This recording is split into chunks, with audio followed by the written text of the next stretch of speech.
It was an ordinary afternoon at school, the kind that felt routine yet held a silent promise of something different. I was sitting in the classroom, lost in my thoughts, when the loudspeaker crackled, calling my name. "Please report to the principal's office immediately." The tone was calm but urgent, stirring a flutter of curiosity in my chest. The principal, Mrs. Kapoor, was a woman of commanding presence. Strict yet fair, she held the respect of the entire school. But for me, there was something more. A quiet admiration, a flicker of feelings I dared not fully understand. I wondered if today would reveal the reason behind the call. As I walked down the familiar corridor, the echo of my footsteps seemed louder than usual.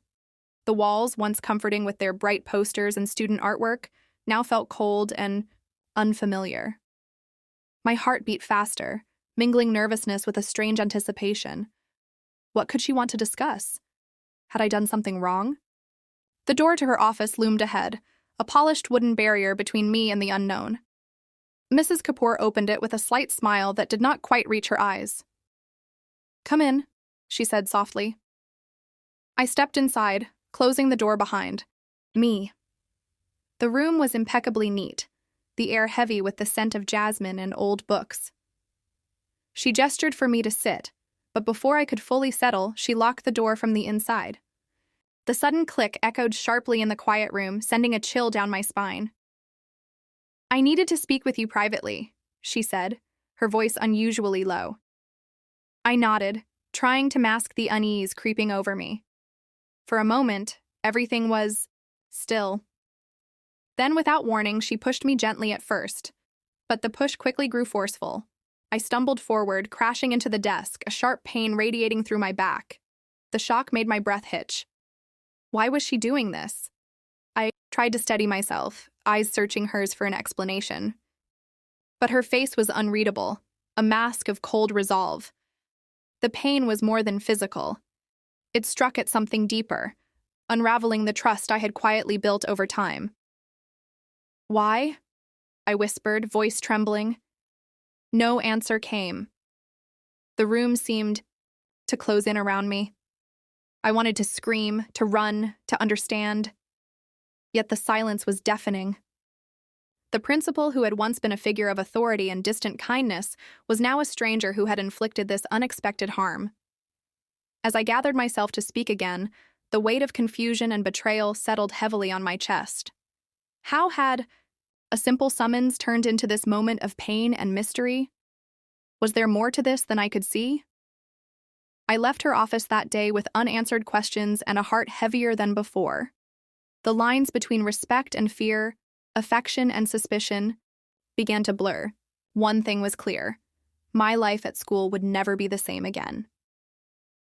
The days following that painful encounter in the principal's office were a whirlwind of confusion and restless thoughts. My mind replayed every detail, trying to make sense of her sudden aggression. How could someone I respected, even admired, turn so cold, so harsh? The question haunted me, twisting like a shadow in every quiet moment. I found myself caught between two worlds: the warmth of the memories I held of Mrs. Kapoor, and the sharp sting of betrayal that now laced my thoughts. She had always been distant but fair, a figure of strength I looked up to. Yet now I doubted everything I thought I knew about her. At school, I watched her from afar. Her composed demeanor never wavered, but I noticed subtle cracks, a flicker of worry in her eyes, hurried whispers behind closed doors. Could she be hiding something? A secret that drove her to push me, to lock that door?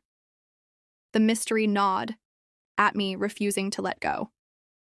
Late at night, my mind wandered back to moments when she had been kind, the quiet encouragement in her voice, the occasional smile she reserved just for me. Were those moments genuine? Or had I been blinded by my own feelings? The lines between trust and doubt blurred dangerously. One afternoon, I overheard a hushed conversation near the staff room. Mrs. Kapoor's name was spoken in tones heavy with concern. There was talk of rivalry, jealousy, and secrets better left buried. My heart pounded as I pieced together fragments of gossip that painted a picture far more complicated than I had imagined. I realized then that her actions might not have been just about me.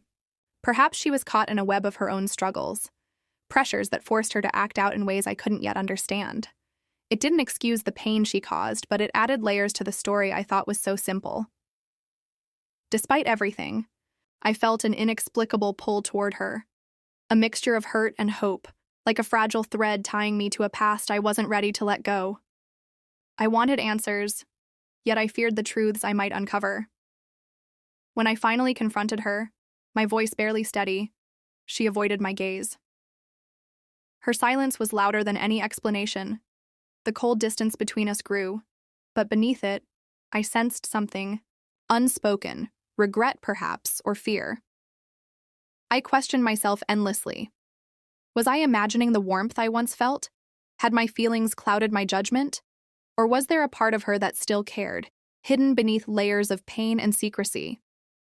The school corridors, once familiar and safe, now echoed with unspoken tension.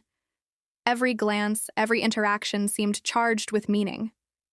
I was trapped in a delicate balance, torn between confronting the betrayal and clinging to the fragile hope of reconciliation. As days turned into weeks, I realized this was no longer just about a single moment of pain.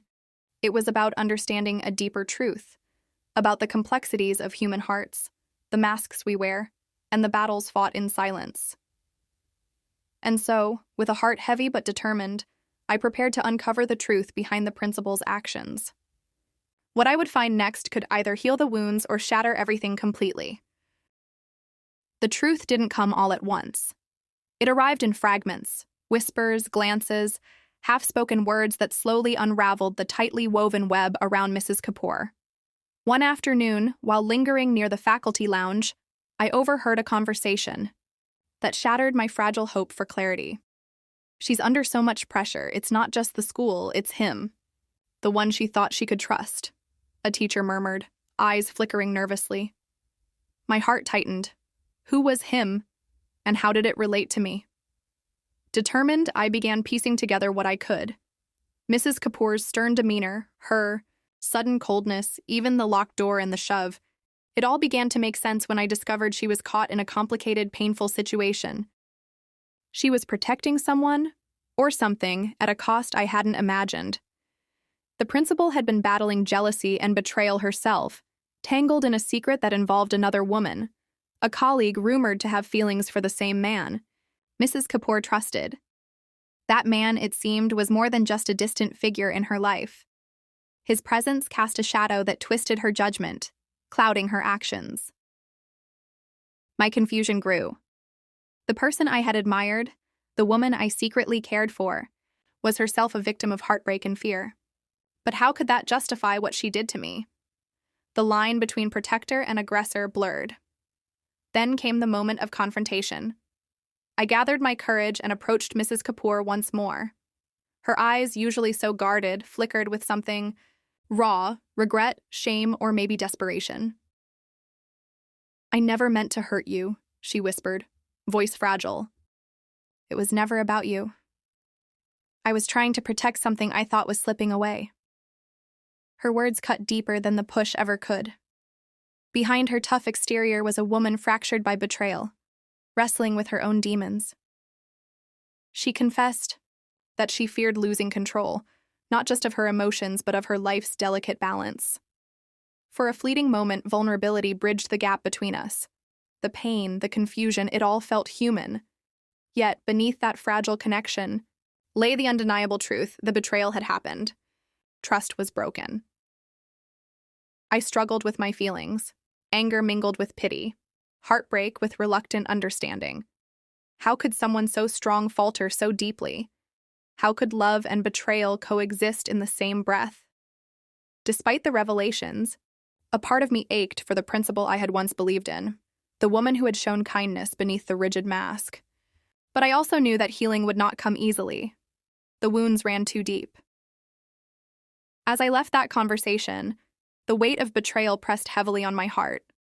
The past I had clung to dissolved, replaced by a complex reality I wasn't ready to face. Yet beneath the pain, a fragile hope flickered, a hope that maybe, someday, forgiveness could follow. But before that could happen, I had to decide. Would I confront the truth fully or protect myself by walking away? The choice loomed ahead, as uncertain and daunting as the shadows in Mrs. Kapoor's eyes. The days that followed felt heavy with silence. The halls of the school seemed quieter, though the tension between Mrs. Kapoor and me was unmistakable. Our unspoken words hung in the air, dense with unresolved pain and tentative understanding. Yet beneath that silence, something was shifting, a slow, fragile healing beginning to take root. I found myself reflecting on everything we had been through. The shock of betrayal, the swirl of confusion, the revelations that painted her not simply as an antagonist, but as a deeply flawed, vulnerable human being. It was a difficult truth to accept. Sometimes those we care for most can hurt us in ways we never expect. One afternoon, as the golden light filtered through the classroom windows, I made a choice. Instead of turning away from the pain, I decided to confront it head-on. I asked Mrs. Kapoor if we could talk, really talk, without walls or defenses. She agreed, her eyes softer than before, carrying the weight of remorse.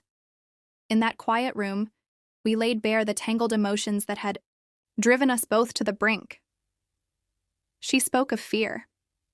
Fear of losing control, of losing someone she loved, and the unbearable loneliness that followed. I shared my hurt, my shattered trust, and the lingering hope that maybe forgiveness was still possible. The conversation wasn't easy. Tears were shed, apologies exchanged, and for the first time, we allowed ourselves to be imperfect. Human, in all our complexity. It wasn't a neat resolution nor a fairy tale ending, but it was real, and sometimes that is enough. In the days that followed, our relationship evolved. There was no rush to erase the past, but a gentle effort to rebuild trust, piece by piece. Small moments of kindness replaced the cold distance, and the school halls felt less daunting, more like a place where healing could happen. Yet the scars remained. Reminders that love and betrayal are often intertwined. But those scars also became symbols of strength, resilience, and the power of confronting pain, rather than burying it. Looking back, I understood that the principal's push was never just about anger or cruelty. It was a cry for help, a desperate attempt to hold on to something slipping away. And my own journey through confusion, fear, and forgiveness taught me that love is rarely simple. It can wound us deeply, yet it also has the power to heal, if we are brave enough to face the truth and open our hearts again. As I walked down the corridor one final time, past the now familiar door to the principal's office, I felt a quiet peace settle within me. The past was behind, the future uncertain, but the lessons learned would remain, a testament to the complexities of human connection and the fragile beauty of forgiveness. And with that, a new chapter began, not free of pain, but filled with hope.